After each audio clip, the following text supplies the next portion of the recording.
Hello and welcome to Shades of Naturopathy, the official podcast of the Israeli Naturopathic Association.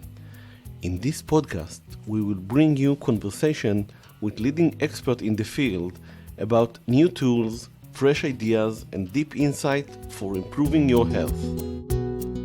We will cover a large range of different treatment options, method of practice, and approaches that can help you transform the way you see your health and understand your own practice better. My name is Eitan, a naturopath myself and a board member of the association, and I invite you to join us to informal conversation with the leading practitioners, sharing how they work, how they diagnose, why they chose this way of life, and methods of work.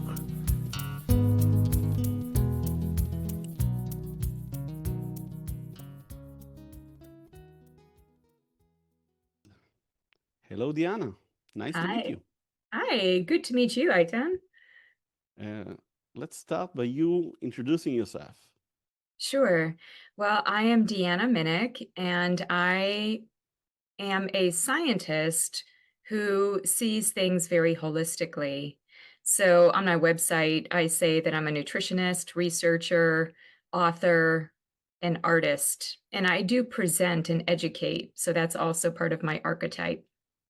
I love it that you say artist in your how you introduce yourself, because I also say that many times that I sculpture the spirit and the man. Ooh, That nice. I haven't used it for many years, but I used to say it a lot. I still think it, but I don't say it enough. So you gave me courage. Wow, I like that because, I'm not a formally trained artist. And so people that have No gone to good school for art. artist is formally trained.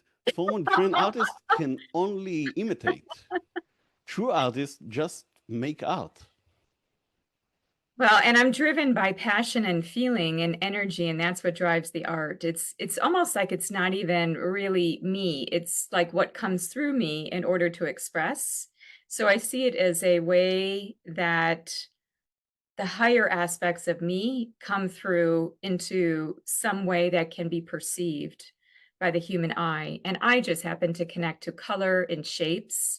So, and I feel that everybody's an artist. And I really like what you said about giving you permission to talk about yourself as a sculptor or an artist in some way, because so many people will say to me, Deanna, I'm not creative.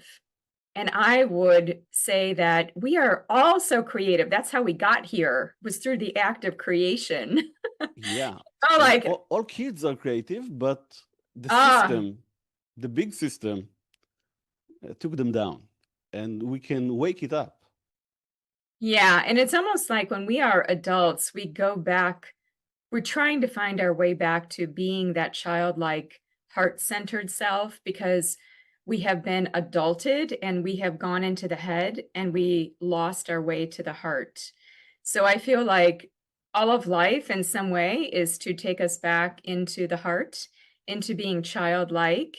And it's really interesting because I don't have children, but yet I'm really drawn to kids. I love kids. I was always, well, I'm the oldest in my family.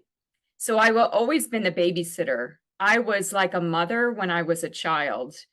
And so Hmm. I think because of that, I realized like, okay, I have that ability. I don't need to have children to realize it. Instead, I had a lot of students. And so I continue to create and to allow that to come through in a different way, perhaps, than most women, would realize that. And I love that we all have different ways to create. I love the aspect of children and giving birth and being physically creative. I love emotional creativity and seeing where that goes. Mental creativity, like the latest ideas and crosstalk in the brain. And then I would even say spiritual creativity. How do we fuse together our beliefs, our meaning, our purpose into our life path? So we have many different layers of creativity. Yeah. And let's start in the beginning. everyone has an origin story. What's yours? How did you become the woman you are today? What set you on your path? Because Well, it looks, reading your bio looks very confusing. How you got from there to here. I never had somebody say that before, that I love your honesty, and I would agree with you. How did I get here? I come from a Catholic upbringing, a lot of rigidity, a lot of, I went to Catholic school, so I wore a uniform, and my father was a policeman. My mother stayed at home and raised us. My mother was very strict, and she really got into her food and her faith when I was very young. So that, in my mind, even though I had a very good upbringing, I give, definitely a round of applause to my parents, but there was a lot of restriction, discipline, rigidity. It was like I was in the military when I was so young, and it was like, I have to break out of this. I am so boxed in. And so I never felt like I fit the mold. I was always a nonconformist. Just to give you an example, and I don't think I ever told anybody this on a podcast. So, and I know that's what you want. But when I was in Catholic school in high school, it was an all-girls school. And we all looked the same because we had to wear the same uniforms and do the same things. And, I didn't like that. So it was the 1980s. So I'm 54 now, just to have a frame of reference. But it was the 1980s. I was in high school, and I wanted to wear fluorescent orange tights under my skirt. And I wanted to dye my hair pink and shave it. Nowadays, that would be cool. But at the time, it was nowadays you can do it. Yeah. No one will even raise Now an I don't eyebrow. want to do that at all because everybody is doing it. Yeah. So But you didn't do it. You waited. I tried. I surprised my parents one morning because I took a razor and I started to shave my own head, and that I got in trouble for. And I tried to dress differently at Catholic school, but you can't do that. You get in trouble for that. So everywhere I turned to be different, there was like a block. And so that made me want to rebel even more. And I couldn't wait till I could go to college, because I feel like that was the time of my life that I started to explore outside of Catholicism, outside of my little window of where I was raised in the United States, in the Midwest. The Midwest in Chicago, it kind of has this reputation of being very family oriented. And so it's like you just do the status quo. You do what everybody else does. And that wasn't me. So when I went away to school, to college, it was like freedom. I'm going to take world religion courses. I'm going to take philosophy. I'm going to take art history. I love science. So I was very drawn to science. And I thought, I think I want to be a medical doctor. So I was pre-med. I took all of the physiology, anatomy. I mean, you name it. I was classically pre-med. But then when I started working for medical doctors during the summer and as part-time jobs, I was thinking, I don't think I want to do this. This is not even... It felt like another box. It felt like another box. That's so true. It was like, I'm going to have to do the scope of practice, what everybody is doing, and you don't go out of the mold. I didn't know about naturopathic medicine at the time. If I think of it, when I was in college, I finished my undergraduate when it was 1992, just to put it in perspective. Not to say that naturopathic schools weren't around then, but it didn't even come into my consciousness because I just thought, I'm writing off medicine. I'm not doing this. This is it's like you're a robot. You're moving through the formula of like, you see every person in a box and you give them like what the box tells you. Yeah. So, and I couldn't function. Go by the checklist. Yeah, you go by the decision tree, right? It's like, yeah. Yes, no. And then you kind of follow it. And I noticed that the doctors that I worked with, they weren't really connected to their patient. They just had to get them in and out. I worked for an internist. I worked for an ophthalmologist, a cardiologist. I also worked in a hospital, and I did volunteer work. Like, I was really serious about this. Like, when I want to do something, I'm like all or nothing. And I was all. I was like, I want to do this. I even had a subscription to JAMA when I was 18 years old because I started reading the literature.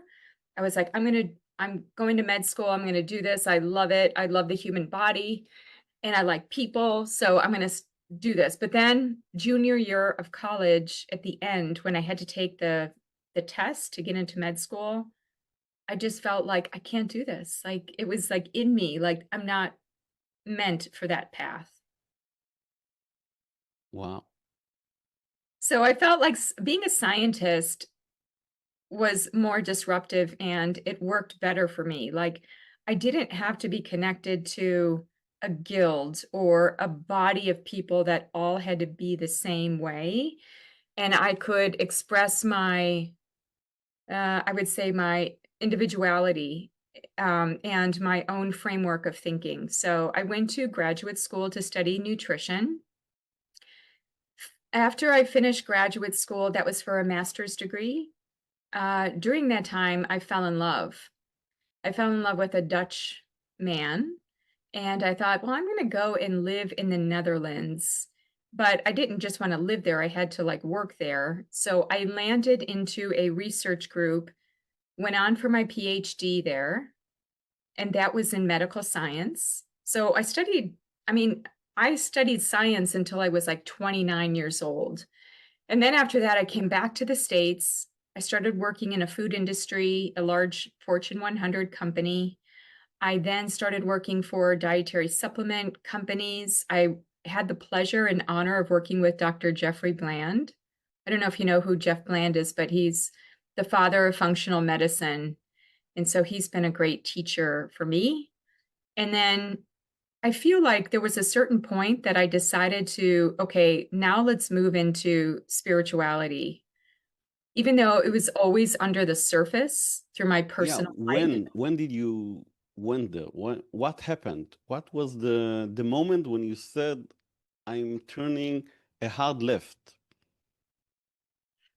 Or Well, I was don't it know if it's, just I mean, I'm still a scientist and I still do sciencey things, but when did I really make that transition?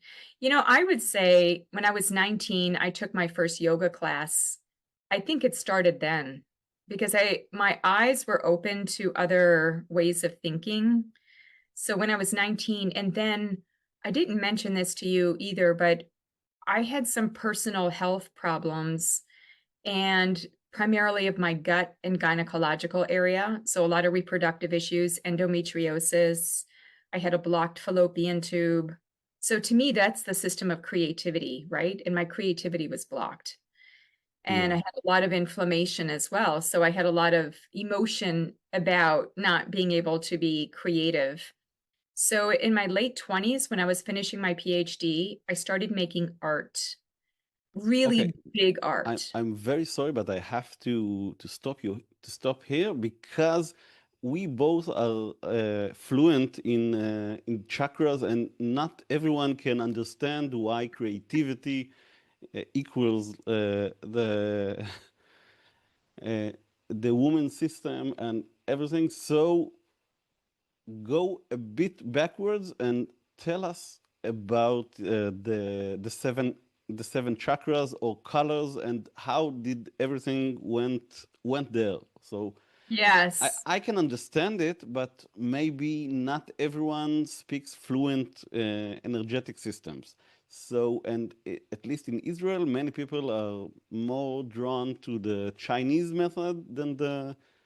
So, give us a Okay. little bit more about the energetic systems and the colors because it's Perfect.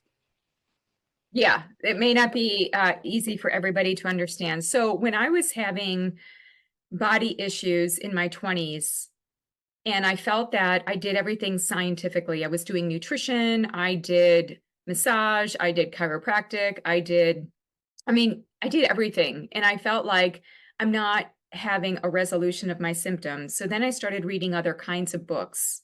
Some of those books were Anatomy of the Spirit by Carolyn Mace. Also, You Can Heal Your Life by Louise Hay.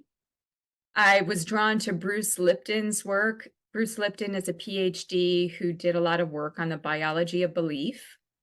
I was also drawn to people like Andrew Weil, Deepak Chopra.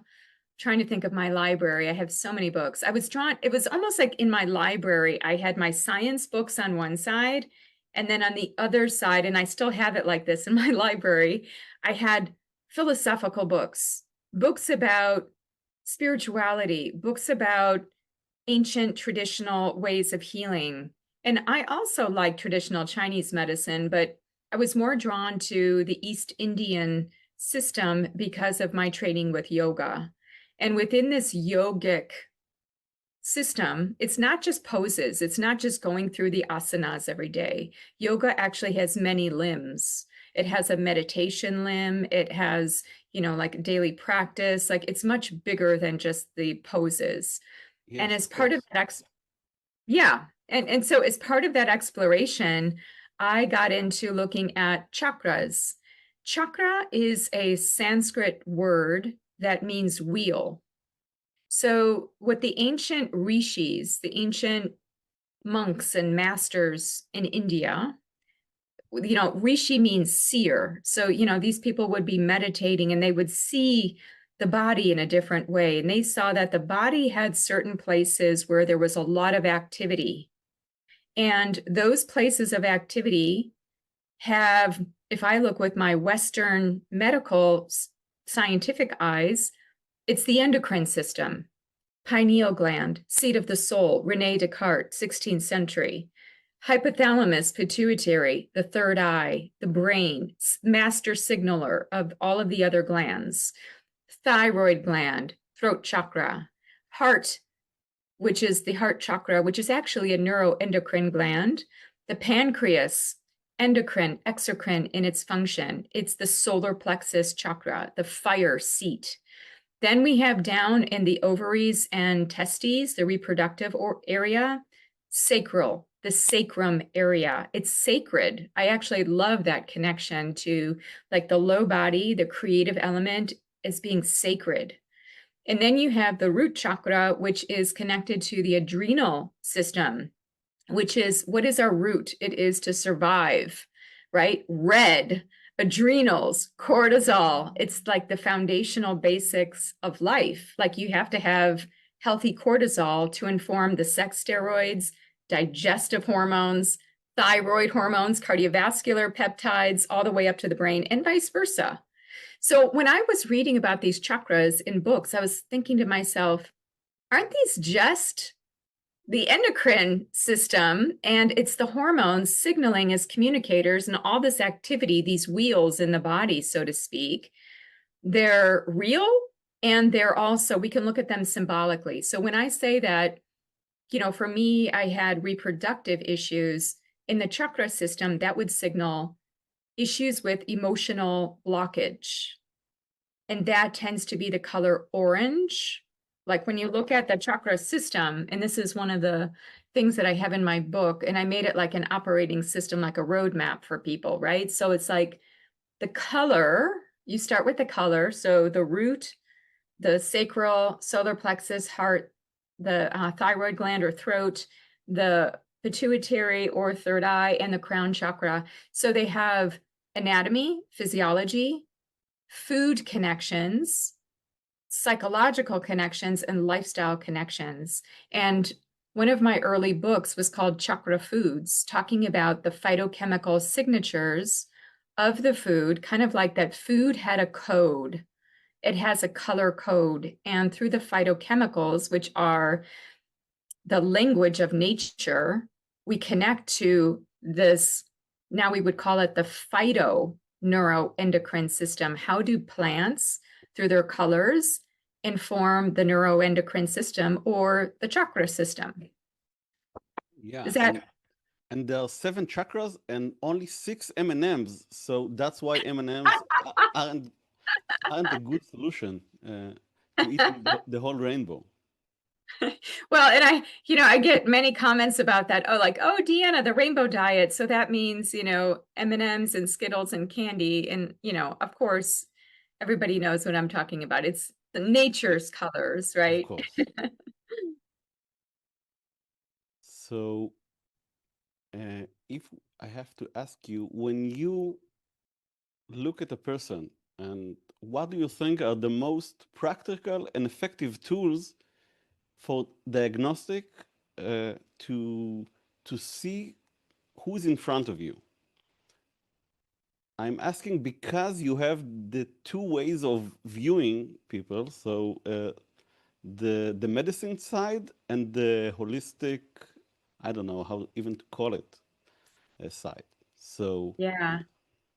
I love that question. And nobody has ever really asked me that in a podcast. So I don't have a canned response, but here's what I would great. say.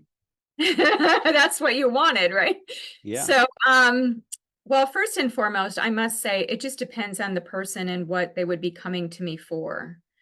So most people are looking for a functional medicine root cause approach, which I can very much align to. And that is many times where we need to start. We need to start physically, right? So let's just take somebody, let me think of somebody recently.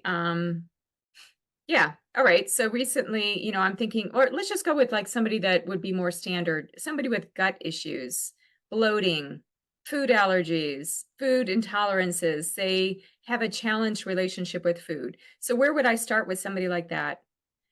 I would start looking at functional. Well, first I would start with symptoms. Like I would just ask and take a really good history because quite honestly, if you just listen to the person, you can already get like 80% of the information that you need.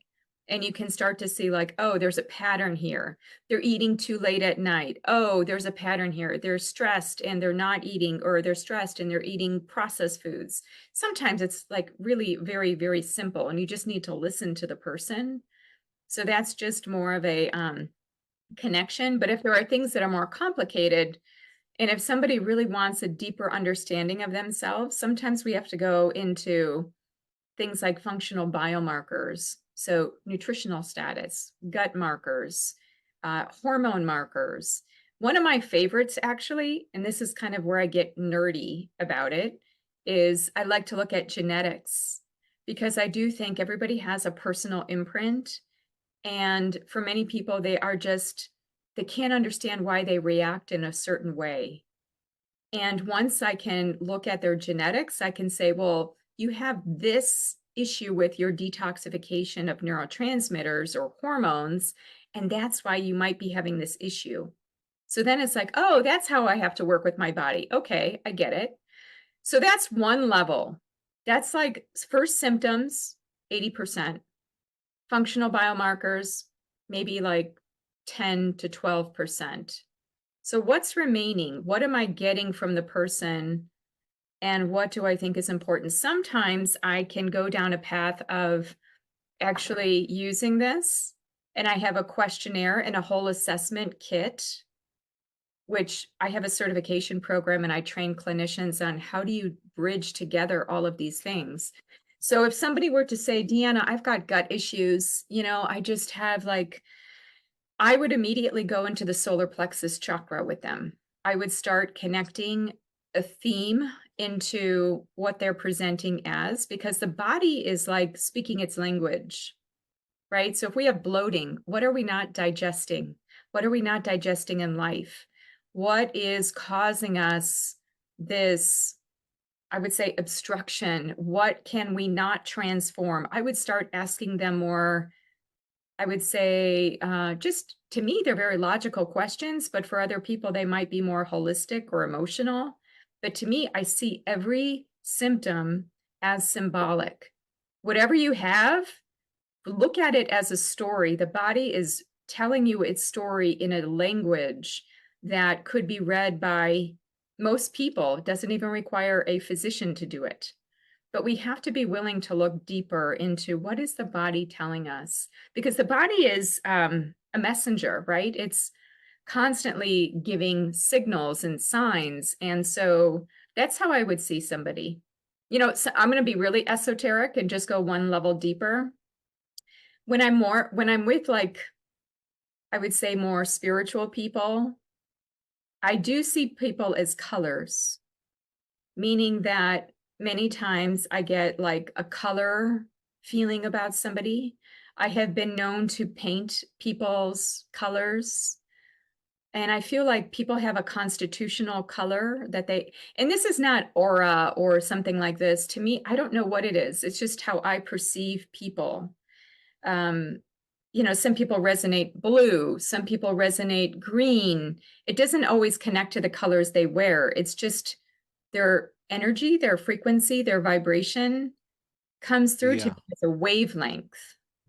The way I see it is I'm trying to talk to someone and understand them in a few different languages, like medicine is English, and like energy, like Chinese energy is French, and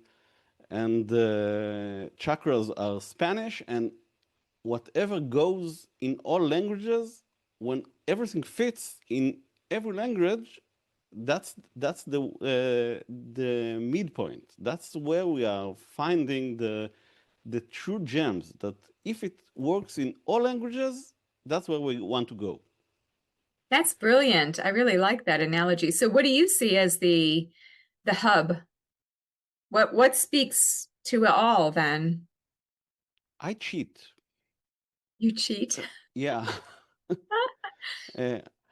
I'm mostly looking at just as you said, as mostly as medicine, but I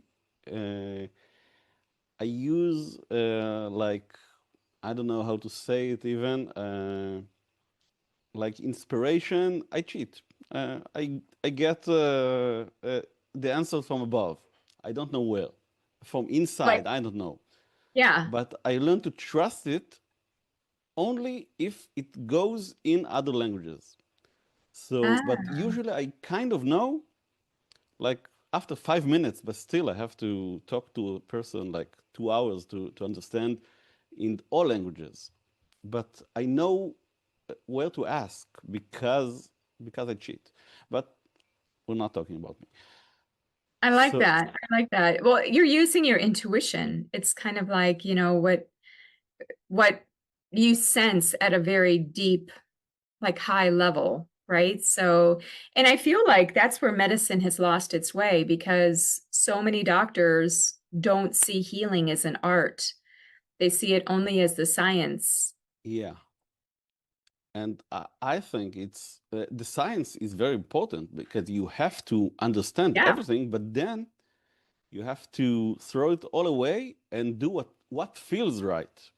Like in Zen in the art of motorcycle. That's the Yeah. my origin story. That's the book I go to every year at least. The Huh. It talks about uh, being in the right place and feeling and working from there. It's a very hard book. Most people start it and never finish, but for me, it's the essence of all of the holistic approach. Thank you for mentioning. I read that long time ago. But yeah, I need to get back to that. That's Robert Pirsig, right? Yeah, Yeah. and he was a genius and a crazy person, and he's saying he said it, not me. I also said it, but he said it first, so that's okay. Well, what is a crazy person anyway? It's just somebody whose genius hasn't been understood. That's what he's saying because Yeah. you have to step outside of conventional way of looking at stuff to look in a fresh take, and then you can see truly something new. Because if you only look at the boxes, you can only put someone in the right box, but maybe he doesn't fit in any box, or maybe he fits in two boxes and you can't cut him up in two. So you need to go to a place without boxes. And it's very hard and it's frightening. Yeah. But if you can do it, then you can do stuff that other people are seeing as miracles. That's so true. That really resonates for me. I like what you said about, working outside of a box. That's almost like the theme for this conversation. And I think that the reason why people don't go there, even though they might get the impressions like you do and like I do with our intuition, is because they're afraid of being scrutinized or criticized or seen as, like you said, like as crazy. Like, how could they say that, you know? And so, yeah, and that's why I feel like some people have come to me and they say, Deanna, I love it that you're a scientist, but then you can talk about other things. And what people have conveyed to me is that if I did the spiritual stuff first and then did science, it would not be the same. Yeah, As because no one will come. They yes, want and like spiritual, but they come for the science. I They think know. they come for the science. We still have to appease the brain, right? The intellect, and make sure that it makes physical, rational sense. And actually, I'm the same way. I scrutinize, even if I'm looking at spiritual information, sometimes I'm thinking, this is just, this doesn't make any sense. This is not resonant. It doesn't mean I discount the person. It's just like, okay, that's not a fit for me. So even though I am science and spiritual like you are, it's like I can also be discerning as I'm looking at science and as I'm looking at spirituality. Let's talk about something else. And most basketball coaches don't dunk. But when you come to holistic medicine, it's usually different. So how do you live your life? Do you do what you say? Are you how does your day look like a normal day? Totally. I am, in fact, that's one of the things that I'll just be honest with you that really rubs me the wrong way when I'll just speak about me. Yes, I would feel inauthentic and out of alignment with my truth if I wasn't living and doing what I talk about. And where I'm not able to do those things, I like to be open and vulnerable to what I'm not really good at. Like oftentimes when I'm on a podcast, I'll talk about how, like, from nutrition's perspective, like I've got that down. Like nutrition, I have connected with, and food is something very intimate for me, and I have a deep understanding of it. But what I'm not good at is exercise. I really suck at exercise. I suck at movement because it's just something like, unless I have like this morning, right before I jumped on this call with you, I walked around, like I live in a natural setting, like in a forest. So I walked around and I like looked at the sun coming through the branches. Like if I don't have the connection with something deeper when I'm moving and exercising, forget about it. Like I don't like the gym. Like, I'm 54. I know I need to do strength training, but I'm terrible at it because it's not something I feel drawn to. So I'm really honest with people. And I always say, hey, I know I need to do these things. I'm trying my best, like just to integrate that into my space. So I'm not good at that, but I'm really good at food. I'm really good at sleep. I need to work better at stress and relaxation because I'm somebody who, type A, sympathetic overdrive. Although I think now in my 50s, I'm a little bit different. When I was younger, definitely like driven, very ambitious, very like I had goals. And now, if you ask me, like, what is your day to day like? My favorite day is like when it's kind of quiet, like quiet in terms of like I work at home. I have a number of projects. When I can just sink my thinking into projects and create things, I'm happiest. And many times that's actually what I'm doing. I have multiple different things that I work on, and diversity for me is the name of the game. I mentioned I don't have children, so I like a quieter life, actually. I am married. I have a cat. So I really just like to live simple, not complex. There are so many times in my life, like even in October, I'm going to be traveling a lot. So I know that I'm going to be thrust into lots of activity, lots of extroverted behavior. So it's like I love being on the inside more than on the outside. But I know that part of what I do is on the outside. So my day-to-day kind of varies, but in general, when I'm home, I like to soak in the yin, soak in the reflective time. And when I was younger, and I've had my own business since I was like for over 10 years now. And when I had a menstrual cycle, I would actually change my activities per my menstrual cycle. So in my follicular phase, like from day 1 to 14, I would be doing all of my outer stuff like travel, strategy, planning, meetings. I try to like schedule everything during that phase. And then in my luteal phase, I would do art, I would do presentation development, I would do the more reflective aspects of what I did. It didn't always work out perfectly, but I really felt like I had to move with my hormones because, again, being a sacral chakra kind of person, I had to be attentive to my hormones and where they were taking me because they're huge drivers of our behavior. And if I wasn't listening to that, I just wouldn't be optimal.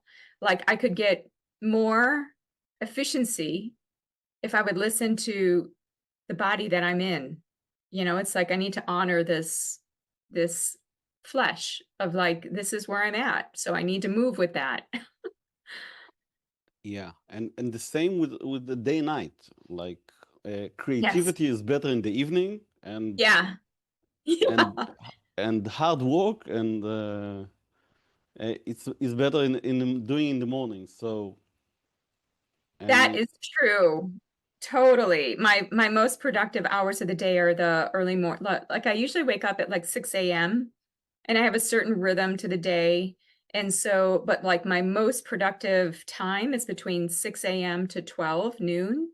And then I kind of move into more of like, okay, let me work on presentations. I might have some meetings. I might go for a little walk. But the morning time is like my prime mental. I am definitely like a morning lark. And then, as you said, being creative at night, like some of my inspirations come at night, but then also in the shower. I'll be yeah, like taking a shower like at night, like getting ready for bed. And all of a sudden, I'm just standing under the shower and it's warm. And all of a sudden, I have this idea. I'm like, oh my gosh. Then I have to get out.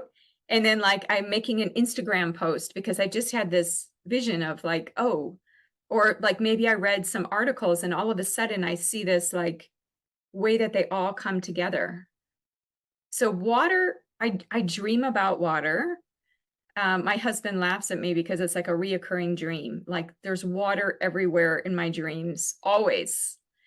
Um, and I'm kind of afraid of water. So I have this like love-hate relationship with water as an element because I know it's really powerful and it's very emotional and it's like creative for me. But yet it's like it's always showing up in my subconscious.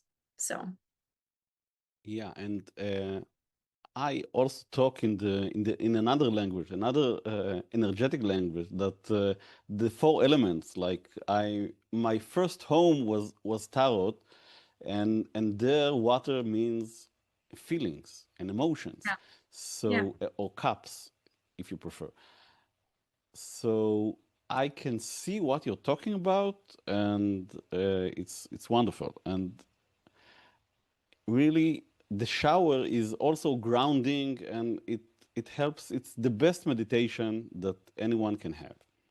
Yeah. And going It to just sleep. relaxes. Yeah, right before going to sleep. And it just relaxes like all parts of me. Like if you think of it, like if you go and work out or if you're just doing stretches, like it's very rare that you would get the whole body simultaneously. Water, I don't even get the same like if I'm in a sauna. If I'm in the sauna, it's not the same. I have to be in a hot shower. There's something about the fire element and the water element combined when they come together rather than just the fire element on its own or a hot bath. Okay, so here's another one of my favorites is a hot bath with Himalayan salt. like adding in the salt to water and no soap, no like, but just like an energetic bath also gives me a lot of ideas. Wow, never tried it. Himalayan crystal salt. It's hand mined. It's very again high energy kind of a salt. I love the idea of salt because to me, I love minerals. I feel like they capture the essence of the earth and of charge and of like they orchestrate so much of our biochemistry. And yet our soils are becoming mineral depleted, and so many people have mineral insufficiency, but yet heavy metal toxicity. Like if we had better levels of minerals, to me, it's like how the body conducts, right? And like it fuels a lot of the hormones and neurotransmitters. It keeps the signal. And if we were talking about quantum science, we would see it as generating more of that electricity in the body, more charge, more potential, right? And even in the physical sense, it's providing trace elements to fuel metabolic reactions. So I love salt. I love bringing more salt into my cooking and also into my bathing. And to me, I just see it as like a ritual type of practice. Great. In general, making food is the best meditation. Yes. If you love it, and I love it. That's great. But well, I love making food. Yeah. So when people ask, so when you asked about my day-to-day, one of the things people often ask me for is for recipes. And I don't tend to cook by recipe. I tend to cook by what do I have? And how can I put this all together in a creative way? So for me, that's like a fun challenge. And in fact, that's actually how I got to some of the recipes in my books, was because I was just reflecting on like, okay, I have this in the refrigerator, I have this in the cupboard, I can create this, but it's not like I had a recipe. Like that just feels too much in a box, right? Like for me, I just like to kind of go with intuitive cooking. Yeah, I totally get you. I'm doing the same. Cool. When people are coming over, even what's for lunch? I don't know. I'll tell you 5 minutes before. Right. And I like it. let's talk about a bit of philosophy and your approach. And I know you're not a naturopath, but your approach is very holistic, and that's exactly why I want to ask you the question that I ask everyone in this podcast. The naturopathic philosophy is based on 6 core principles. The first one is the healing power of nature and trusting your body. Your body and nature is the same. And the second one is treating the root cause and not just the symptoms. First, do no harm and always choose the simplest and most natural path is the third. The doctor as a teacher, as a guide, and not just as a plumber. And the fifth one is treat the whole person, body, mind, and spirit. And the sixth one is prevention. Don't wait to the problem to appear. And out of all of these 6, which one do you love the most at this moment? I know you are a naturopath at heart and you use them every day, all day, but which one do you love the most? You're right. I love them all. And I could be a naturopath based on that. I like the first one, that can you read it to me again about the body is nature and like we're not separate from nature? The healing power of nature and trust your body. Yeah, I like that one. To me, that sets the stage for all the other ones. Nature, when I talk about nature, like usually people will say, Deanna, what's your philosophy on food? I say, well, it's not my philosophy, it's nature. I look at color, creativity, rhythm, and diversity. These are nature's principles. And if we stick close to nature and how nature moves, then we are in alignment. We're going to be healthier. We are part of nature. We are nature. And so, and I really want to honor that because I feel like so many people look to humans as like superior, or like it's just about nature feeding us and giving us what we need to thrive. And I don't see it that way. I really feel like we have lost our way with how we perceive all of our interdependent connections, whether it's to a mineral or a stone or a tree.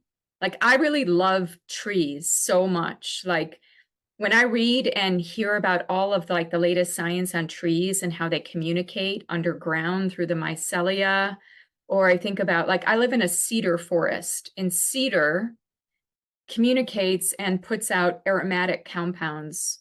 So it's like, I just love the mystery of nature and how we are so connected to nature. And we haven't even really done a lot with leveraging that. I think about forest bathing, which is popular in Japan. But, quite honestly, like every part of nature, I studied with a shamanic woman. So she is of the indigenous people here in the United States, which is called Lakota. So of this tribe of native people. And so I have been trained in the shamanic tradition of like the directions and the elements. And my husband is an acupuncturist. So just so you know, I'm very much connected to elemental discussion and philosophy. And to me, that's what's unifying. You know how you talked about like, what is the language that speaks to all people? Because, one thing is Spanish, one thing is French.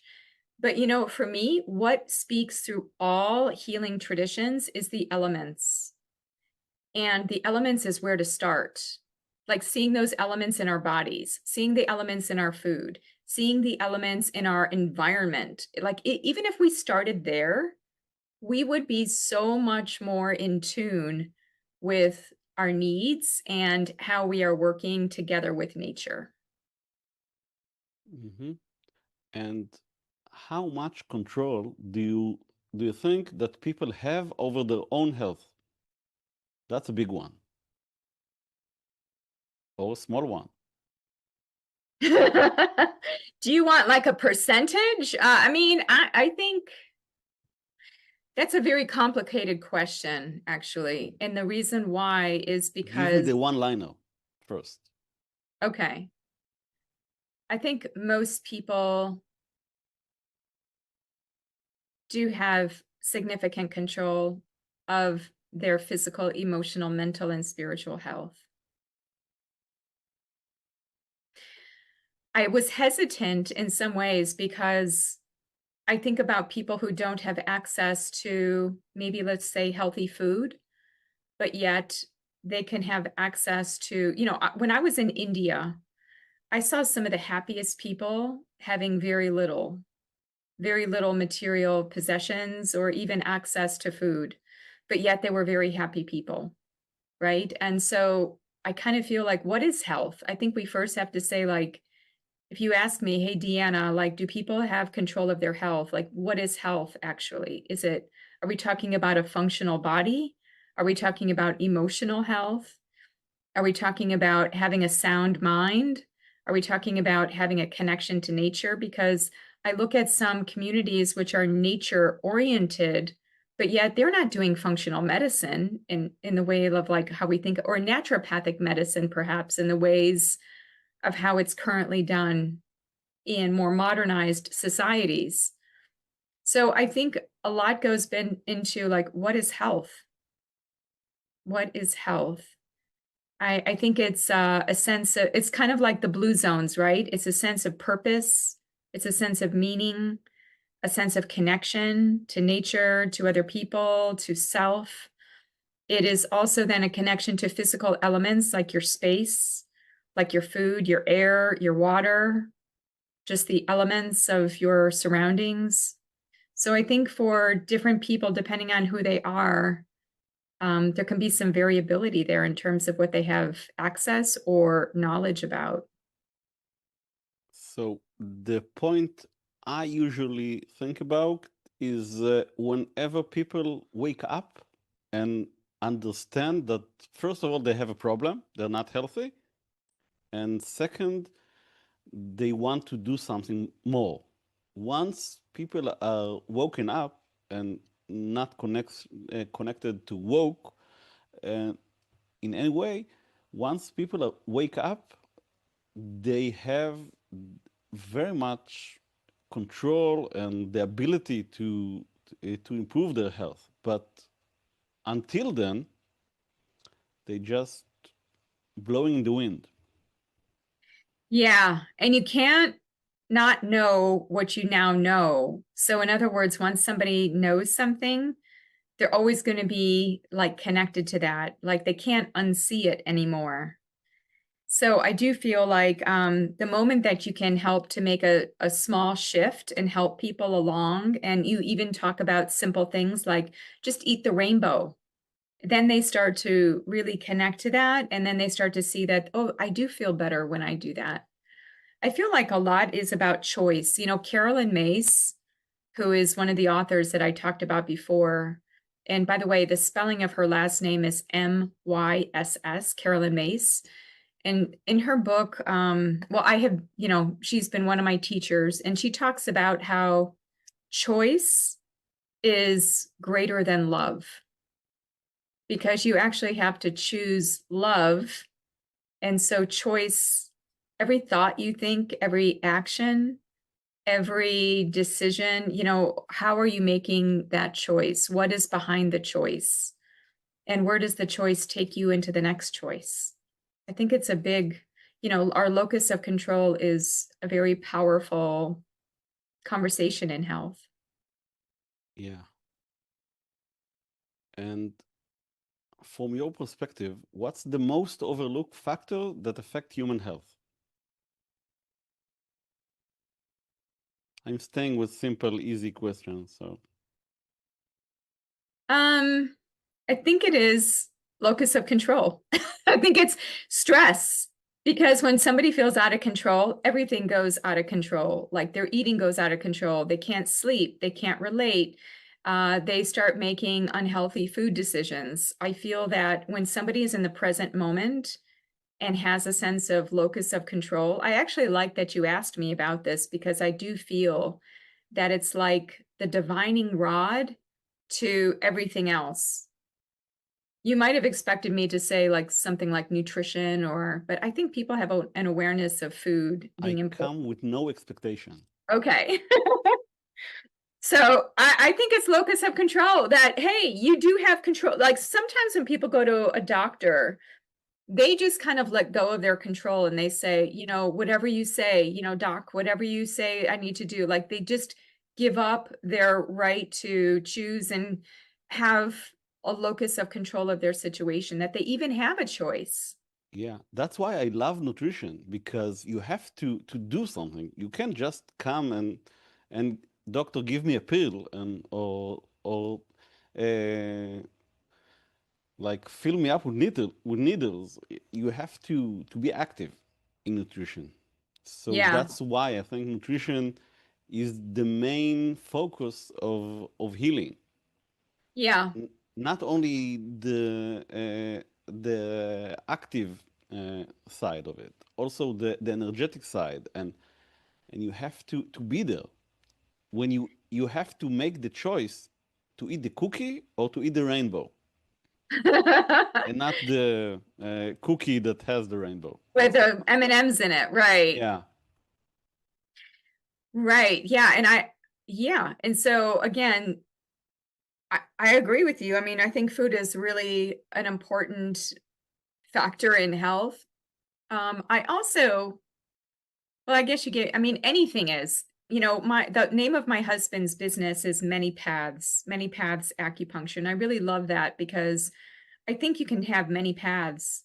Every factor in health is important. Like how you sleep will determine how you are stressed out the next day, what you eat the next day, whether or not you can focus at work the next day.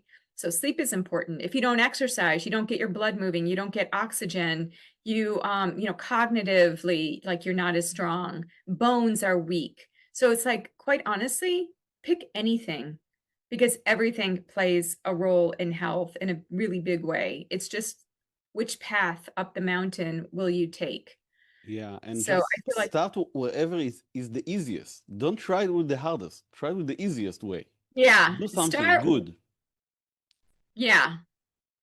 Because if you feel about something about it, back to the sacral chakra, when you feel it, you will be more connected to it and you will stay with it. Great. And a little bit more knowing you and something about you, what is your favorite book or maybe TV show or movie, something that's not connected to your life from the professional life, something that help you be the woman you are, but not connected to any holistic or medicine. Is that even possible? It should be. You said before, I almost ignored this question, but because you said something about the blue zones, in the blue zones, everyone have a hobby. So Yeah. what you do outside of your work, I know it's a very hard question because many people are so into the healing spectrum and it's so big. But Well, and anyway, everything we do is healing. But yeah, let me give yeah, but you have to. I yes, love yeah. science fiction because Yeah. it's very far away. Yeah. So, okay. Some of the things that I like kind of in my off time of just, having a Saturday night and reflecting. I love superhero movies. I just saw Superman, like the new one. And what I love about superhero movies is it reminds us that we all have a superpower. We all have this creative genius, right? They're all unique superpowers. Like your superpower is different than mine and different from all the listeners, right? So Superman was all about like the greater good. He was healed through the sun. He came from a different planet and he just came to Earth. He wanted to like help people. His superpower was strength and his heart. He has kind of like that S. I think Yeah, of Wonder Woman. I think of like, the lasso of truth. Like she's all about like trying to get people to come into truth. Like I love superhero movies. And my husband does too. So we kind of come together on superhero movies. I also love sci-fi. To me, when I see sci-fi, I often feel like, oh, that's what's to come.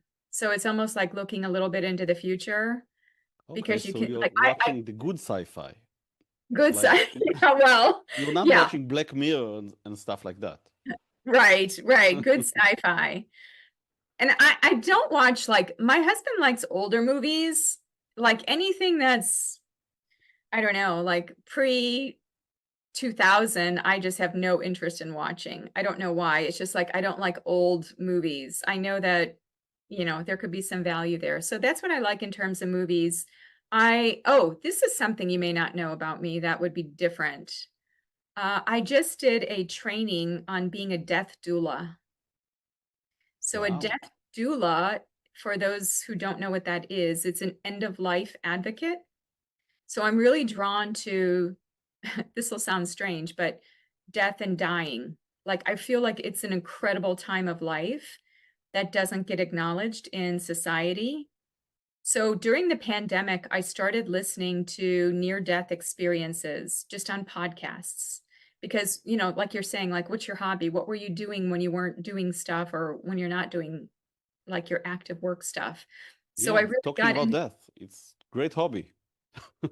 I mean, well, no, I mean near-death experiences because I do feel that people who are dying can actually teach us how to live. Like they have such crystalline moments of insight. Like it's fascinating to me. But actually, to back up a little bit, my grandfather owned a funeral home. So I grew up in the neighborhood where that funeral home was. So I was always around death. Like I would run around the funeral home with my sister, and, death was just a part of life. And I feel like so often now in health, we have this longevity or anti-aging. Don't age. Try to live to 120, live to 150. And I really feel like that that just feels like we're not connected to nature. Like we're not connected to the cycles of life and the way that they need to. move through us. So it's not like I'm connected to death and dying, but I'm looking at them as portals into other states of conscious awareness. Like I'm really intrigued around consciousness and different levels of consciousness and people closer into the dying process, because I've had so many people in my life die. I just noticed that there's a different, like I'd like to study them because they're so intriguing in terms of what they can teach us. So I have, it's fascinating. it really is. And so I have been reading books. I'm doing a book club with a friend of mine, and it's about a monk's process of living and dying. This is kind of interesting to me. And some people would say, well, that doesn't seem consistent with health. But to me, just like a good birth, it's important to have a good death. Yeah. You want to be like in prep mode, like physically, emotionally, mentally, and spiritually for that time when you make a transition, because your consciousness then, as we know from Tibetan tradition and others, your consciousness at the time of death in so many ways may change your state of being like as you pass into the next realm, whatever that is. I am actually a pregnancy doula. I'm one of the few. Yeah. Oh, wow. Yeah. Because why only women? Why That's can't right. I? Yeah. I studied with someone that was pregnant, because she got pregnant just before we started learning the massage class, and so everyone was afraid. So I trained with her a lot, and I said, wow, it's really great energy. I want more of that. So I went. That's great. I love that. Well, that's another aspect of honoring your calling, right? And really being moved to go where you feel. So I think that's great. Yeah. So birth doula, death doula, all kinds of doulas out there. And if you could imagine yourself at age 20 and you can talk to her, what would you whisper in her ear, in your ear? I don't know even. I would say trust yourself. Because I was a little bit different and I thought differently and I was a bit of a rebel, trust yourself. You're on target, you're on path, you're on track. Mm-hmm. Don't fight it. Go with it. More hot showers, get more ideas. You're doing great. And we're coming to close. So in your view, what's the biggest challenge of humanity today? Polarity and discord as a result of the polarity. Yeah. Oh my gosh. Yep. People taking sides, moving into duality, polarity instead of unity. And I feel like, and that's why in so many ways, when I see things on social media, I don't partake in polarity messages. I try to post consciously on things that will help to unify people. And I just feel that, I don't want to add to polarity. Polarity is just like, whoosh, just makes for more separation, more ego. Mm-hmm. So I think that's our biggest issue. It doesn't matter. In all parts of the world, we see the polarity, whether it's male, female, different religions, different political aspects. Yeah, and even keto and vegan. Yeah, exactly. Which is why I speak the rainbow language, because it's like you said, it's the common denominator. It's the language that everybody can speak. A 5-year-old, a 25-year-old, a 50-year-old, an 80-year-old. Great. And what's the healthiest food that people aren't getting enough of? Pomegranate. Choose one. Wow, I already chose it. Pomegranate. So you're in Israel. Yeah, Pomegranate's a food for your country, and now is the season. oh, even better. See, I was in Cyprus a few years ago, and they had so many pomegranates there, and they even had road stands where people were making pomegranate juice. Yeah, same here. Oh my gosh, I love that. I mean, it is so healthy, and it is, oh my gosh, I just think pomegranate, back to the sacral chakra, it's like fertility, seeds, the beautiful color of a pomegranate. I mean, I'm sure in Israel there are so many traditions. I think even when I think in Cyprus, what they do when somebody gets married is they toss a pomegranate into the house to like disperse the seeds and to, again, the abundance, the fertility of what the pomegranate stands for. And there's a ton of science on pomegranate, like the ellagic acid in pomegranate, the ellagitannins, which go through secondary metabolism by the gut microbiota and then inform the body from an immune, brain, gut perspective. Pomegranate is just amazing. Great. And let's go back to what you said before. And what is your superpower as a health professional? Thinking differently. Great superpower. Yeah, not flying, not being invisible, but yeah, being a different thinker. And the last question is, what keep you going after all of these years in this field? Wow. I guess people, that people seem to benefit from me putting out the information. Like, I like being of service. Like, it feels really good to be on a mission of nutrition and to do it in a way that I can be creative. So I think it's twofold, that I can be of service using creativity and intellect.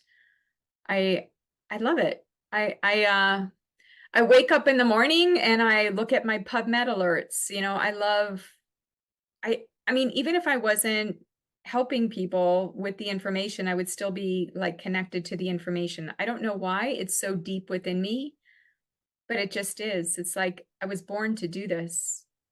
I'm like one of the Joan of Arcs of nutrition. I just feel like I was born to do this role. So I don't even question it. It feels right.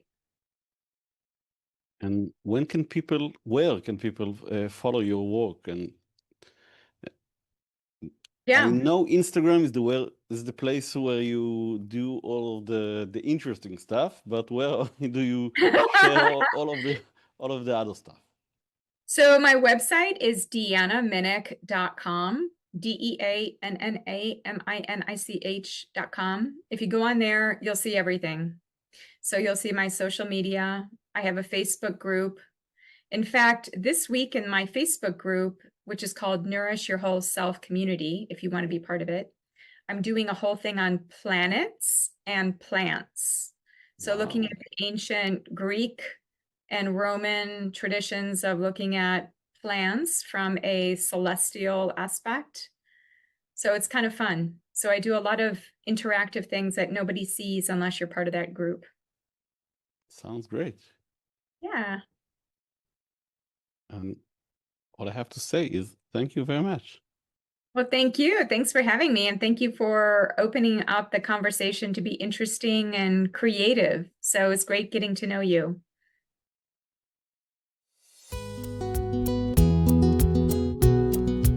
Thank you for listening to this episode of Shades of Naturopathy. I hope you've taken something new from this. Maybe a fresh idea, a thought-provoking insight, or even some inspiration to improve your health. We would love to hear feedback and questions about this episode. Check our website to see more content, mostly in Hebrew, and list of associated naturopaths in Israel. To make sure you won't miss future episodes, be sure to follow our podcast. Thank you again, and we'll see you next episode.